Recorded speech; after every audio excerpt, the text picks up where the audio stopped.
I'll start with a quick introduction with who I am and what's prompted me to put this session together. So for those who don't know me, I'm Ruchi. I'm the founder of Success Culture. It's a consulting firm. What we do is help leaders build empowering environments, environments that provide psychological safety, not just to women, but men as well. So really human-oriented, empowering environments where people can bring their best and become productive in a way that the profitability of a business goes through the roof. So that's what I do. And why this topic? Why did we choose to talk about breaking ceiling and inspiring inclusion? Obviously, this was prompted by the International Women's Day, but also I find at a personal level, it's a topic very close to my heart because I now work after about 30 years of having led large projects. I now work in the space of creating better environments. And one of those things is focusing on inclusion. And I'm finding the more we are focusing on inclusion, the more segregated we are getting. And a lot of the HR people I talk to, they tell me their DEI initiatives are not working. And as I was researching for today, I looked at some stats. So there was a McKinsey report that was published last year in October. And they've done a study for 5 years between 2018 and 2023 that shows that, yes, we've made some cracks in that glass ceiling, but really in the 5 years, there's been just a 6% increase in the number of women in the C-suite. Mm-hmm. And the economist actually calls the progress glacial. I thought that was such a good word because it's literally as good as not happen.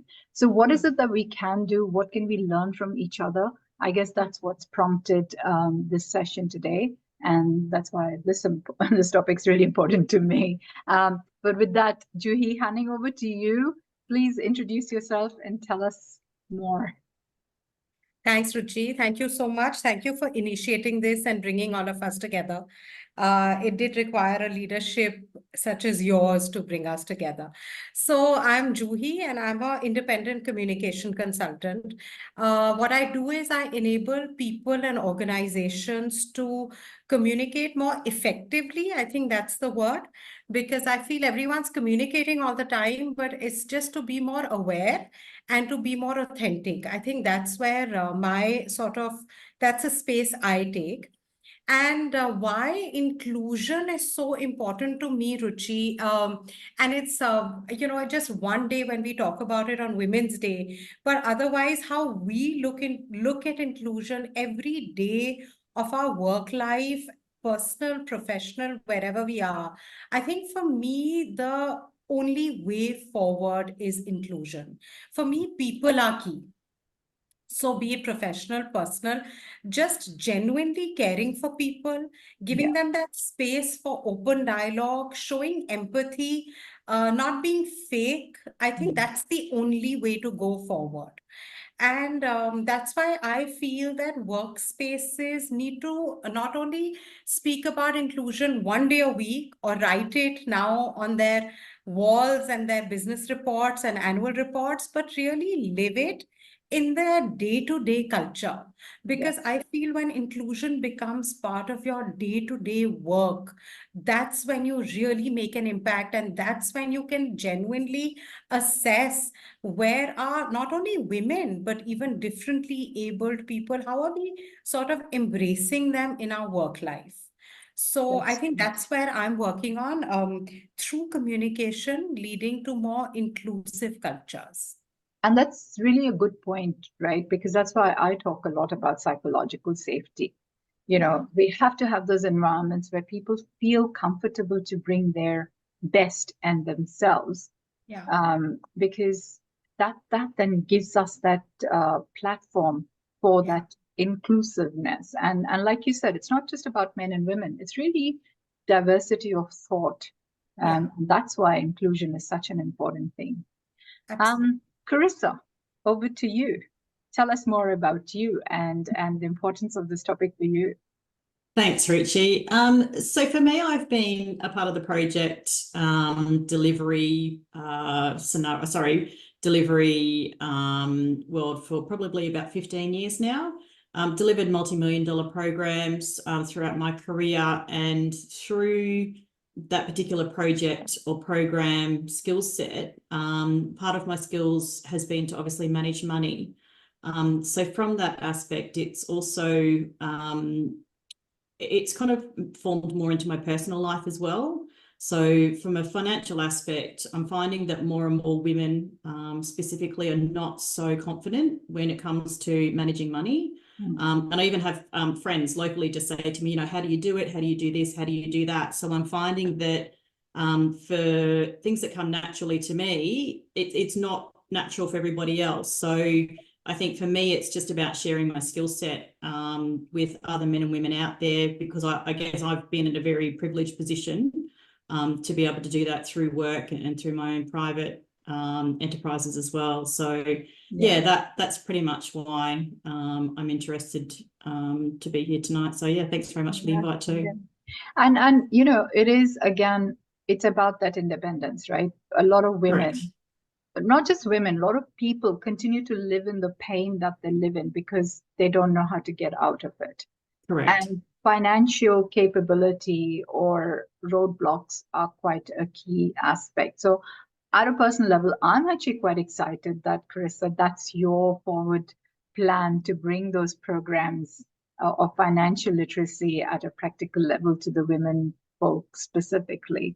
Because there's it doesn't matter which culture we talk about, there is still, unfortunately, those instances where there are domestic issues where women, would do really well in understanding how to be independent. So that's really correct. But that's also a really good segue into your story, Carissa. So you mentioned your personal circumstances that led you to it. So very curious to see what motivated you to do what you do today, and tell us more about that. So for me, I got divorced probably about 9 or 10 years ago now. And through that time, you just have to, your whole world changes realistically when it comes down to it. Your whole world is tipped upside down, and it's quite an emotional time to go through. And it's also trying to figure out, well, what do I do now? How do I pay for this? How do I pay for that? And it was, for me personally, it took me quite a while to actually find stability in my life around it. So, how do you pay for your day-to-day bills? How do you do this? How do you do that? And it was sort of through my own trials and tribulations, failures really at the end of the day too, where I've been able to sort of make hard decisions at the same time. Like for me personally, I've had to put a lot on the line with a hard decision. And I think through those hard decisions is how I've got where I am. And that's where there isn't that clarity for others, because they say to me, well, how did you do it? But I did it through making those hard decisions financially. It is how I got there. Yeah. And that's what you'll be bringing to people in your course. Yeah. Correct.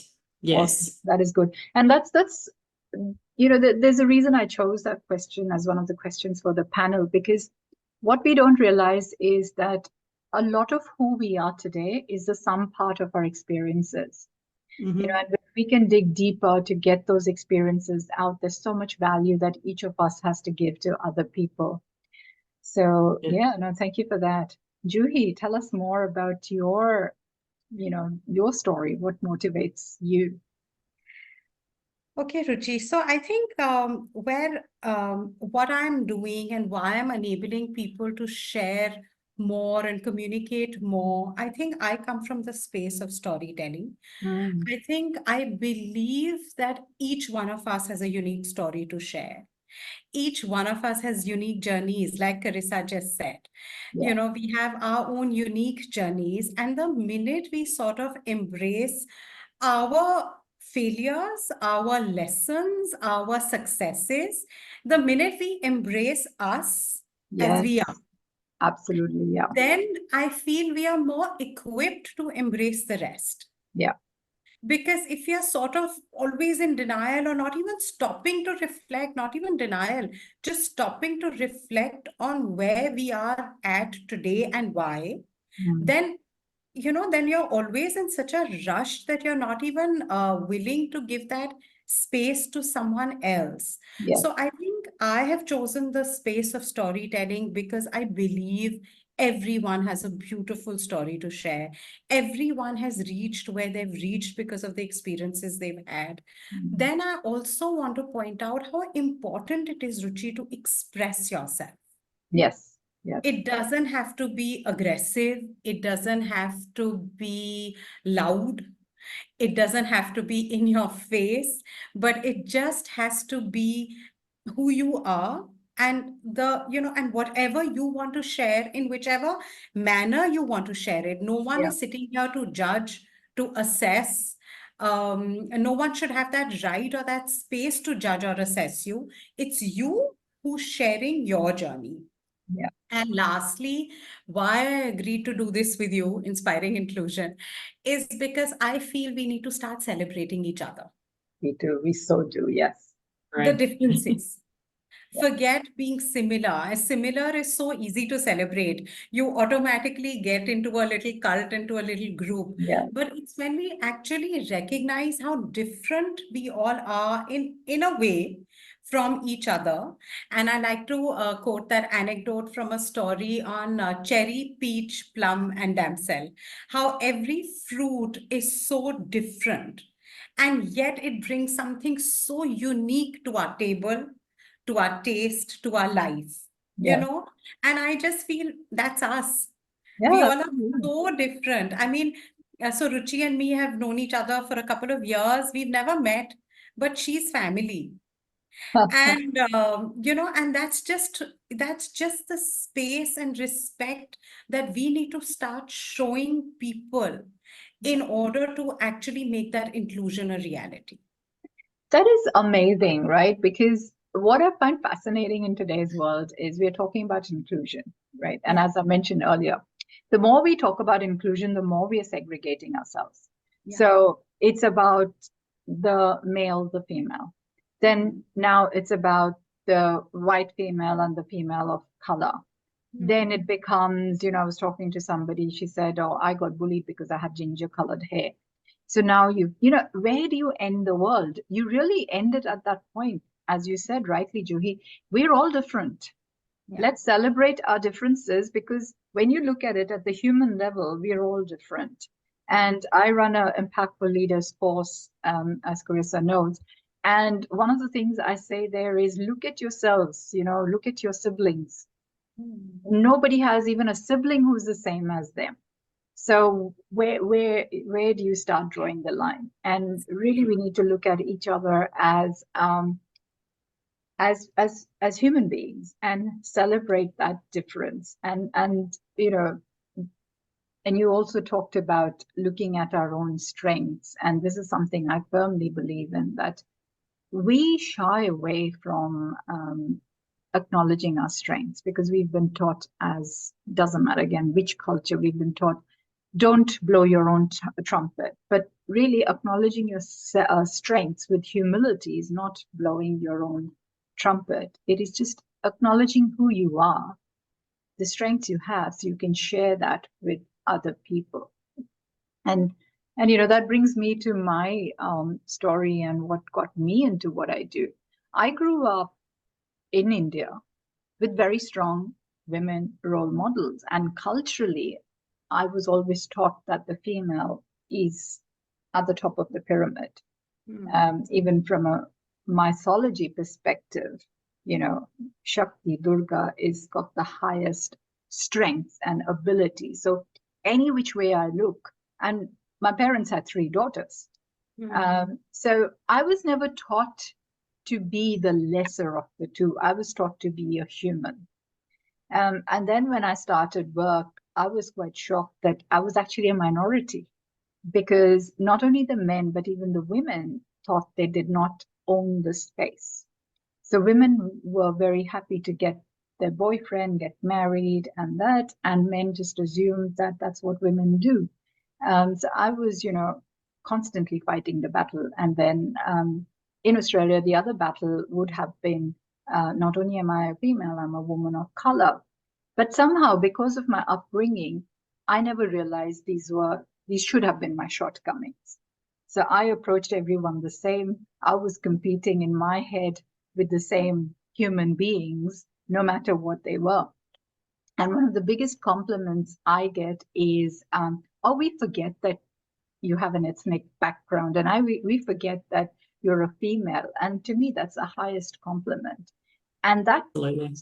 what motivated me to do what I do, because I realized that I was successful in an environment where other people said I shouldn't have been. So statistically speaking, I shouldn't have been successful in that environment, but I was. And I think that was because I had blinders. I did not realize I should have been making excuses. So I was, in my way, digging deep to look at my strengths and my abilities and make sure that I bring that to the fore.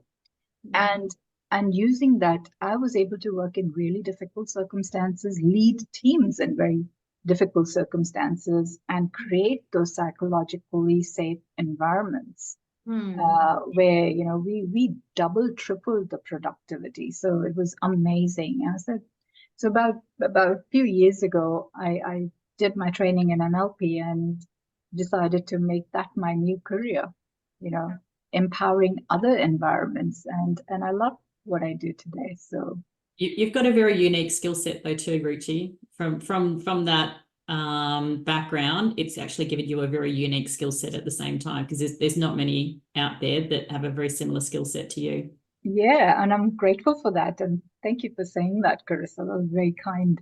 But I'm actually very grateful that, you know, I am what I am today, because it is the sum parts of the experience we go through. The difference is some of us do it consciously, and some of us get swept by the narrative that the world wants us to believe. And this is where we really need to dig deep and go, no, hang on, this is who I am. This is my uniqueness. That is, I mean, as marketing people will tell you, what is your USP? And still we don't look at ourselves as our USP. We're trying to adopt other people's unique selling propositions. So we are unique. We should own that uniqueness. So absolutely. I guess that brings us to the next part then. So what you do, Juhi, how do you see that benefiting women? Because today is all about, you know, the lenses on the women, even though we're talking about inclusivity. Yes, the lens is on women. I think it always is on women in one way or the other. But I think what I do, Ruchi, doesn't only impact women. I think I'd stick to the space of people. Yeah. Because it's any individual. So how does it benefit? Of course, women, men, or any other category in our society. I think I'm going to pick up from what Carissa said about values. And when she was talking about her journey, she just very subtly touched upon values. And I think we need to blow our trumpet on values. Because according to me, what we are is a sum total of the values and beliefs that we've grown up with. Definitely. Okay. And you shared that in your journey as well. And Carissa sort of validated that you have the skill sets that you have coming from such a unique background. So I want to go back to that value. So what I do in my work is I encourage people to align to the values. Align your, become aware and understand the values that you stand for. Align it to the larger purpose, wherever you are, whatever you're working in, whatever service you're doing, whichever area of work you may be in. Align your values to the larger purpose and then develop a culture of inclusivity, diversity, collaboration, empathy, caring for each other. I mean, these are buzzwords that we hear all the time. But how I do it is I say you'll benefit because if you align yourself to your goal, number one. Number two, focus on those spaces. Yeah. These spaces to work in is like my, I literally visualize physical spaces in organizations now, Ruchi, which are safe spaces. Amazing. Where people can just go and talk and they're not judged. and they're listened to, I feel that mental well-being will go to another graph if we just focus on creating those safe spaces, be it physical or mental or on remote or virtual or however. But just those safe spaces are so rare. And I think through my work, I focus on a lot on creating those safe spaces, encouraging people to have open dialogues Yeah, where you are you. You are not perfect. You are far from right, but you are just you. And I think it's so important for all of us also to share our vulnerabilities with people. definitely. So when we are talking about successes and strengths, I also think, Ruchi, that we should be okay to talk about our weakness. Of course, of course. I And mean, you know my weaknesses, so. but you know why talking about weakness is so important? People underestimate it. It's not about us. It's also Mm, about our teams, because when we are vulnerable, we are teaching other people problem yeah, solving, yeah, because they're stepping up to say, okay, I'll help you. And the yeah, message we send as a leader is that I trust you, yeah. that you can step up and help me. It's such an empowering way of building your team up. We Hmm. really underestimate the power of vulnerability. Very Awesome. much so. Yeah, no, thank you, Juhi. Carissa, tell us about how your story, your programs, how does that benefit women? Thanks, Richie. Very much to what Juhi's just mentioned a few times. It's around the uniqueness, the individuality, and it's around the values and what the individual. So it's a collective. It's men and women, but I'm finding that women are probably a little bit less confident when it comes to finances. Yeah. And from that, I often hear women say, oh, I'm not good at money, or, other little comments about, they're not sure about this or not sure about that. And from that aspect, for me, it's more around, it's not that you don't know, it's just a skill set. It's just learning a new skill, it's building a new muscle, and, just working through that to find what is the unique situation for you and unique to your environment or to the outcome that you're looking for. Because I'm finding in the market at the moment, Richie, is there's a lot of good stories. And I just want to focus on the vulnerabilities and, the failures as well, because I think we need to bring that up and just say, look, I've failed numerous times on this journey, absolutely. But it's the next step that comes out of that failure that is success. And everybody seems to stop at that failure and then go, oh, well, I'm not good enough. I can't do this. I can't do that. And it's like, but you've missed that next step. So it's giving that reassurance to people, and specifically ladies, that, just take that next step. You are confident in what you're doing. And it's giving them reassurance that they are actually quite good with money when they really look at it, and not to give up if you have a failure. So again, I'm finding that vulnerability and that failure is something that we need to talk about more. So I'm hoping through the programs that I'll be writing is showing the good and the bad. Like we all get these wonderful positive stories, I've done this, I've done that, but we don't often see the failures to get us there.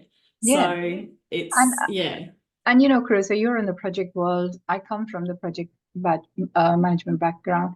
And in our world, we talk about failing fast. So failures are celebrated because we have to look at ways of failing fast so we can learn from that. correct. And it's a gradual journey of, even look at nature, right? Evolution. Evolution is continuously deleting or adding. Imagine if nature said, oh, I failed, let's stop. The And just world gave would up. collapse. So Yeah. why not us as human beings? I think that is so important. That's such a great point to touch on. Yeah. And I love the psychological safety part, Juhi, creating those safe environments, because that's the benefit of what I do for me. Tell us how what you do, how does that focus on women, or does it? It does in a very convoluted way, because personal stories are always the best ways to approach things. And I am a mother to two sons. And I hold that as a deep privilege, because one of the things I see is the whole ecosystem is focused on the women. Women need to become better. Women need to educate themselves. Women need to break the glass ceilings. Women need to. We never talk about men need to create the space for the women. Men need to provide that that space where a woman can say, I have someone backing me. Why is it always the woman behind the man? Why don't we talk about the man behind the woman? So I take it as a very personal responsibility that I've been given 2 sons. So for me, it's not important just to talk about women. It's important that we create workspaces which are open and flexible, so that it works for everybody, right?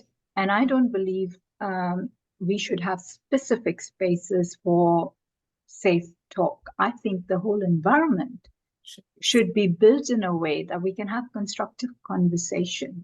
Absolutely. Where men and women equally feel comfortable to know that they are being looked after. So they look after each other and grow together. So you don't grow at the expense of the other, you grow together. And I'm not talking idealism, I'm talking reality, because I have done it. I have proof that you can do it. So to me, it's a really personal thing that I'm able to do this in the way that I do it. And I think I feel privileged that I get opportunities to be able to do that. So yeah. So moving on then, what's the one piece of advice that you would give, Juhi, to people who are on listening to us, and in general to women or men or humans? So I think my advice is very simple, and it's basically one line: that talk and reach out. Yeah. And express. And be it a coach, a mentor, a colleague, a friend, a therapist, a yoga instructor, a music teacher, it doesn't matter who, it doesn't matter in what format. As long as you reach out and you talk, Yes. you'll be okay. Amazing. Amazing. And of course, from a communication expert, we should What expect else do you nothing less. expect? Amazing. Thank you. Carissa, what's the one advice you would give? Thanks, Richard. Probably very similar to Juhi, really, at the end of the day, is basically don't give up. Reach out for help. Again, communicate with people. Be vulnerable in the situation that you're in. You're not on your own. When it comes down to it, you are not on your own. There are many other people who are a very similar situation to you. So absolutely reach out and seek that support. And don't be afraid of failures. Yeah, Honestly, no, please don't. Yeah, absolutely. And you know what I tell my women clients and anybody who's willing to listen to me is that uniqueness, that Correct. strength. I remember a business colleague, she was a woman. You know, I come from the era where people older than me, women older than me, dressed up like men, literally, because they were working in the man's world. Their persona was that of a man. And I remember a colleague of mine once telling me, she said, you know what, we're women. If I want to come in a dress to work, I will come in a dress to work. I am not going to wear a pantsuit. I said, yeah, exactly right. That is, you know, that's exactly what it is, because we bring our own unique value set. And as we know, men are the people from a nature's perspective. They're the hunter-gatherers. So they go out, you know, even if you look at the animal kingdom, they bring the prey in. It's the woman who's the nurturer. The woman will take what the male species brings in, distributes it, makes sure everyone's looked after, everyone eats, and all of that. And that reflects back in the women-led organizations. You know, I call it the sprint versus the marathon. Male-led organizations are a bit like a sprint. They go up very quickly. Women-led organizations are like the marathon. It takes a while, But once they've been set up, they are, they're sustained. And I was looking up some stats on this, and I came across a Forbes article that actually gives you some numbers. And let me just read it out to you. So it says, women-founded companies are 63% more successful than the companies founded by men. Interesting. Yeah. So it goes on and on. There are so many stats. There's 35% higher return on investment, 12% higher revenue. So, a simple Google will throw up these stats. And the reason is not because one is better than the other. It's just the approach is different. I'm sort of not surprised though either, Ruchi, to be honest. I think we just think about things differently and Exactly. more holistically. We just think different. We are different, right? And we need to celebrate that difference rather than make it and, try and cover it up because we're in the man's world. We need to think like, no, we are women. We bring our own unique value set. And that's my advice. Be proud of who you are because you're different. And Absolutely. find that difference. I'm finding that in my own organization too, that, there is a uniqueness to the way I specifically work. And just when I look around the organization, it's just like, we all just work very differently. And again, we all have our own ways of working, but absolutely celebrating women in specifically. Absolutely. Isn't it? It's wonderful. I think it's wonderful when you have the freedom to be who you are. And it's not a permission someone else is going to give us. It's us giving ourselves permission to be us. Absolutely. That was wonderful. Thank you for that, ladies.